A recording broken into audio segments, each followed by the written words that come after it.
Amin, firman Tuhan, dari dalam Tuhan. Pembacaan kita pada hari ini adalah hasil kesimpulan dari ayat 1 hingga ayat 38, di mana di sana banyak orang menjadi percaya, dan di mana itu kota Samaria. Nah, jemaat yang terkasih dalam Tuhan, judul atau tema kita pada minggu ini adalah Tuhan mempunyai rencana bagi kita. Tuhan mempunyai rencana bagi kita. Apakah Tuhan mempunyai rencana yang sama antara saya dan saudara? Ya, tentu saja. Tuhan mempunyai rencana yang sama untuk menyelamatkan manusia. Tetapi orang mempunyai cara berbeda-beda bagaimana ia menjadi seorang percaya. Ada yang mungkin karena pribadinya mencari Tuhan dengan membaca firman Tuhan. Ada pula yang diuji.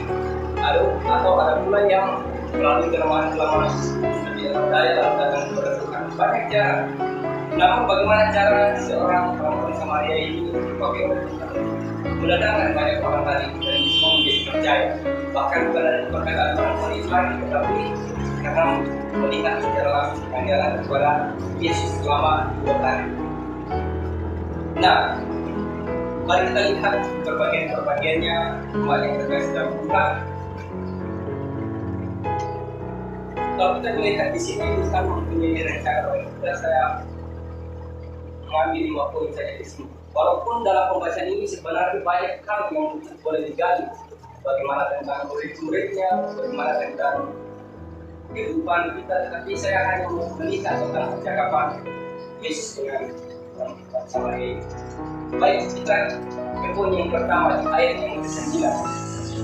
Di ayat ke-9 di sini dikatakan, maka kata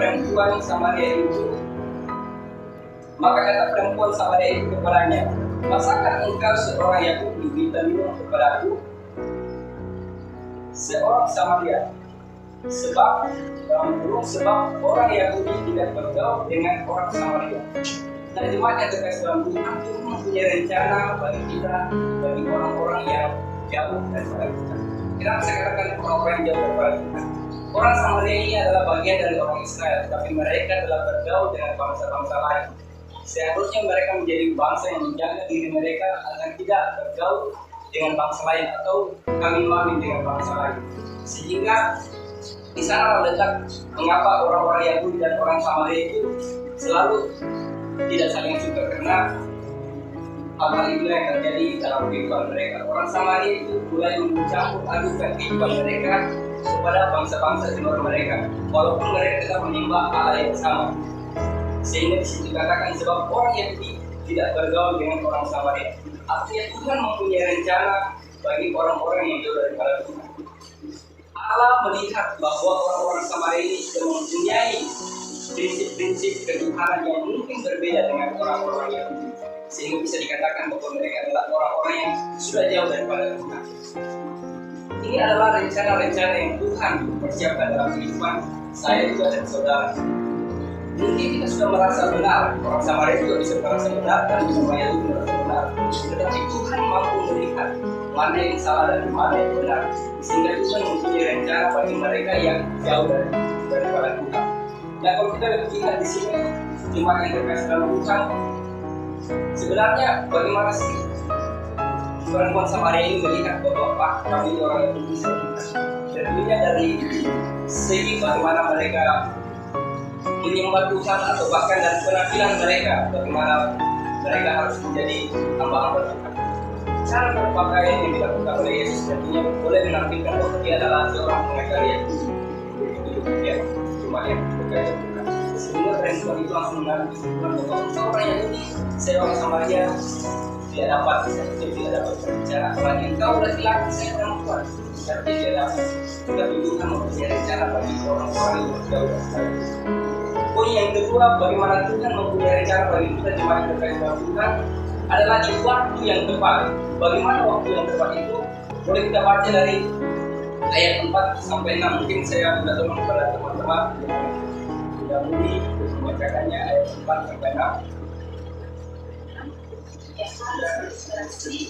Dari daerah Samaria, maka sampai ia kasih keluar dari Samaria yang bernama Siba, yang tanah yang diberikan yang tidak kepada anak.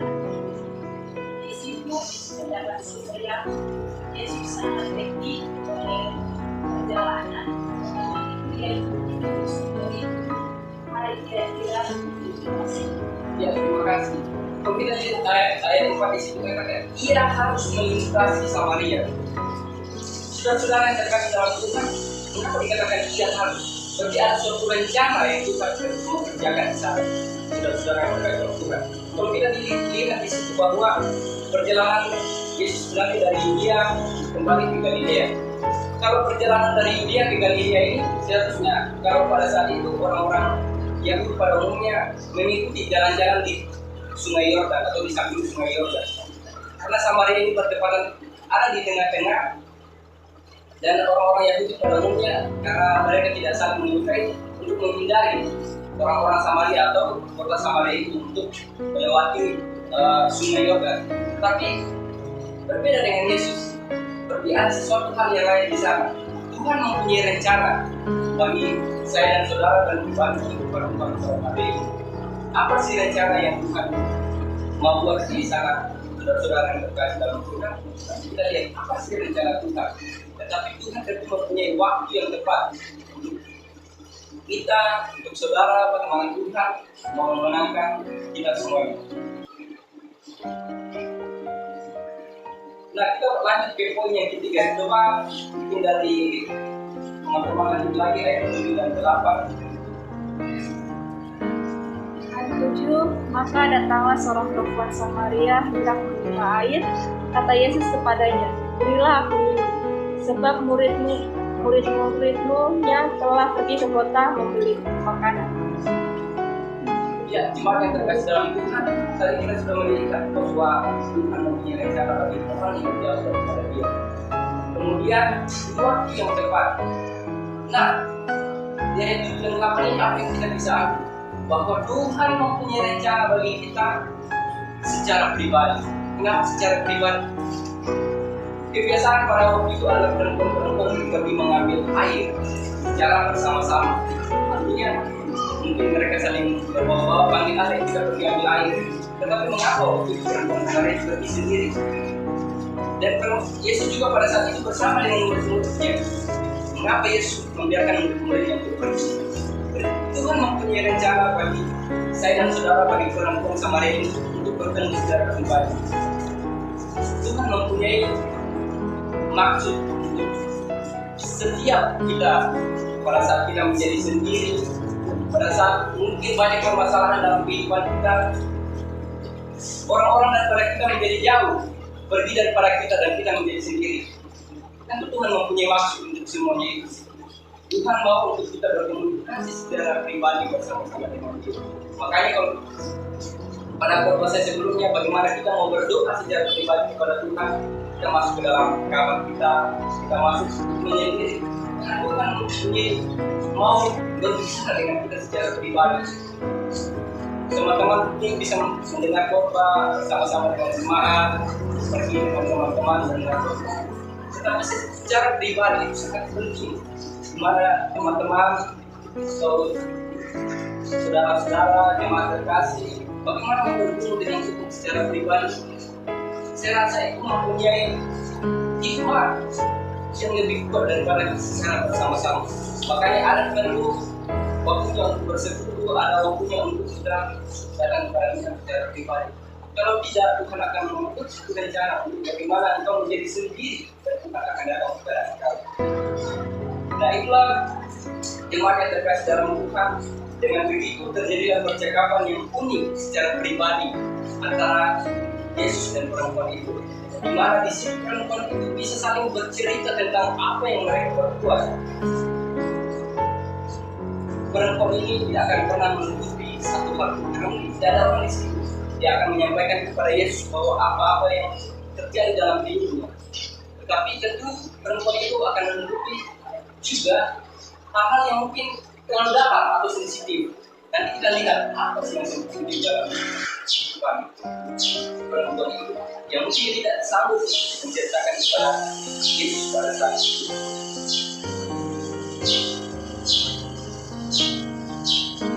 Bagian poin yang keempat, tadi secara pribadi mau kita secara pribadi dengan dia. Pun yang keempat, Tuhan mempunyai rencana bagi kita untuk menyatakan kekuasaannya cuma ada dalam kita.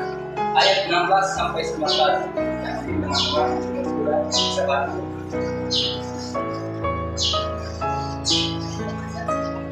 16 sampai 19. Kata Yesus kepadanya, panggillah suamimu dan datang ke sini. Kata suamiku, aku tidak mempunyai suami. Kata Yesus kepadanya, empat katamu bahwa engkau tidak mempunyai suami. Sebab kau sudah mempunyai dua suami dan yang ada sekarang padamu bukanlah suamimu.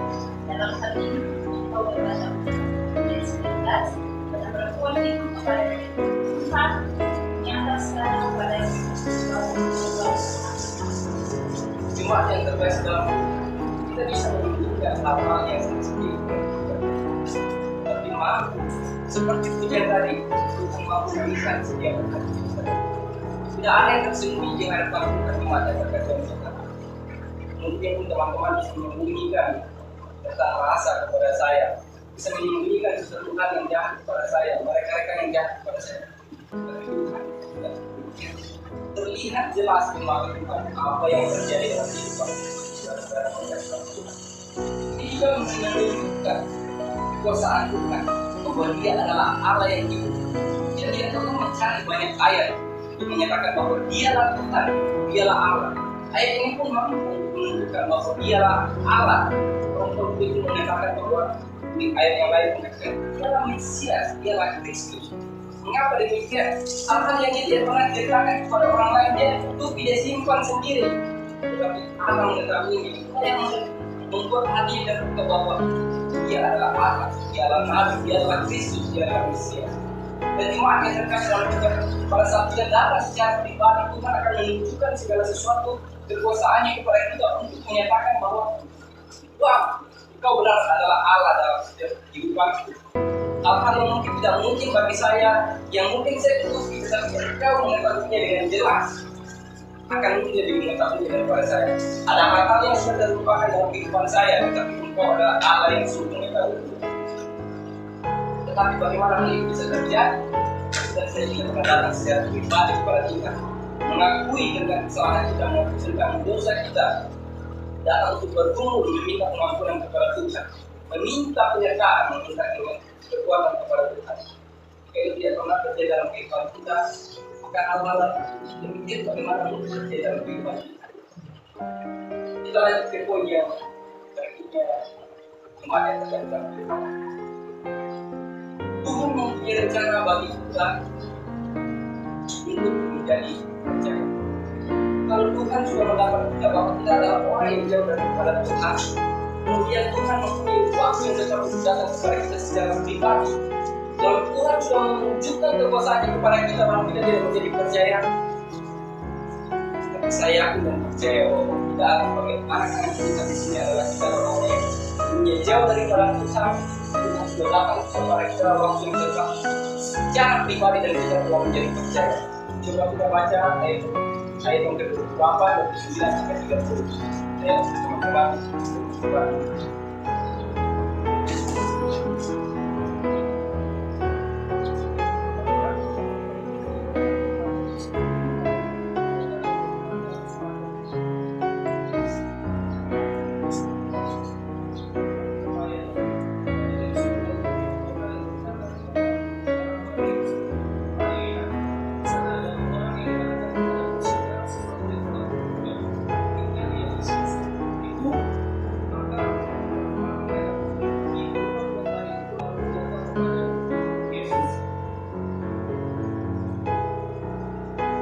Terima kasih.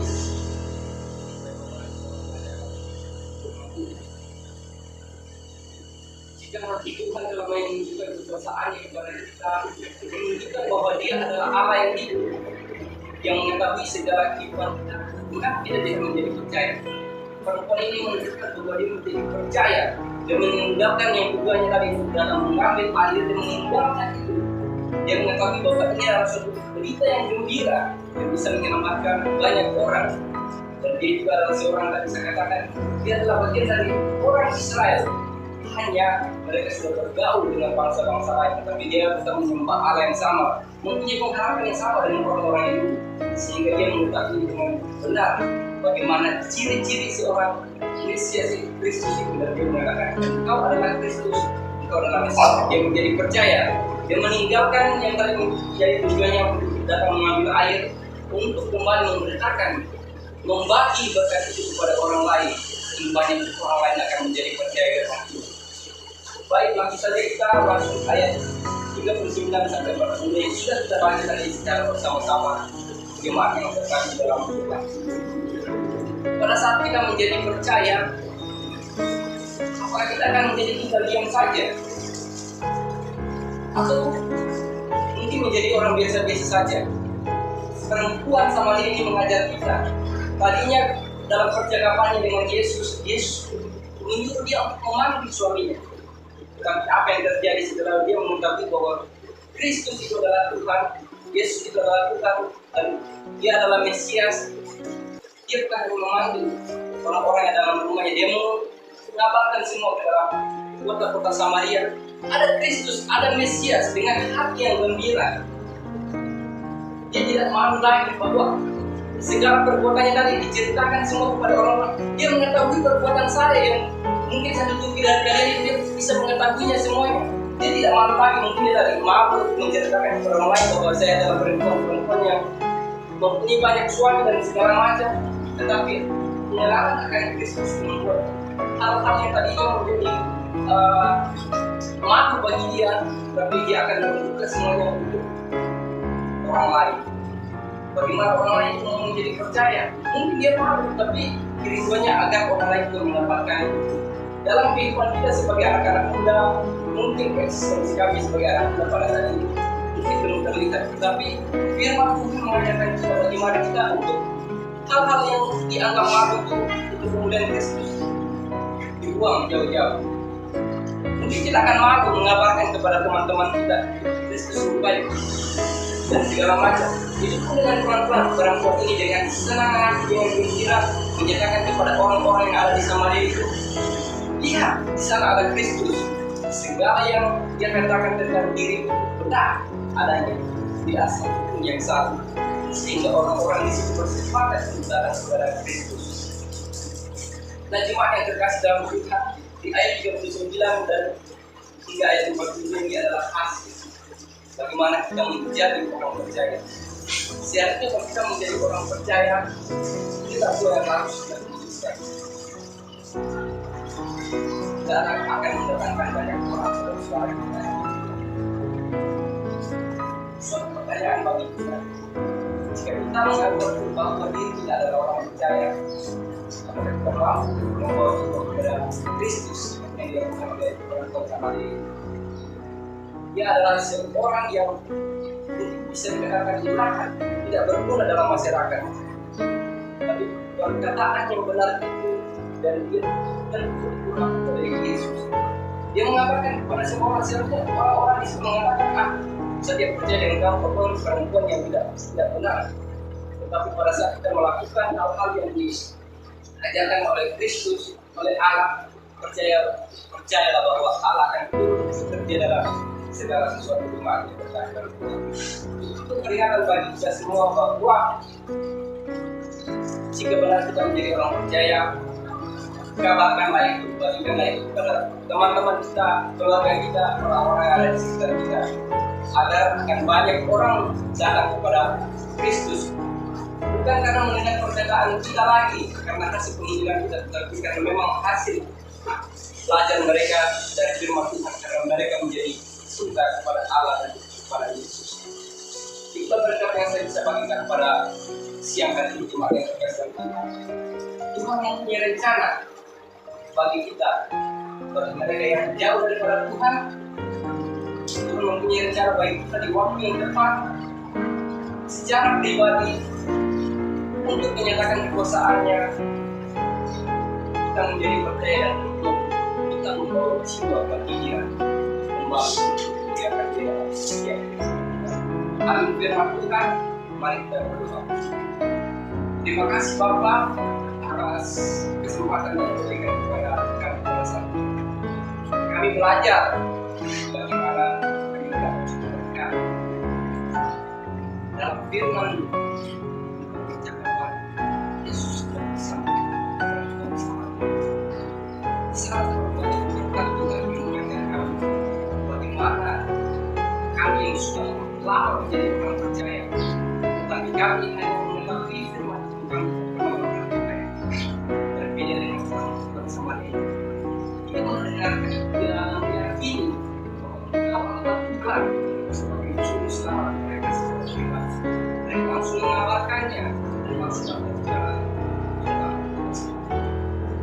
Telah bertahun-tahun menjadi percaya kepada Allah, tapi bukan kami kadang silakan dengan kesempatan Tuhan. Kami harus melihat diri sebagai anak-anak yang sesungguhnya dengan ialah mereka yang terus hari demi hari mengabarkan seperti yang dilakukan oleh Paulus memberikan lalu kepada kami.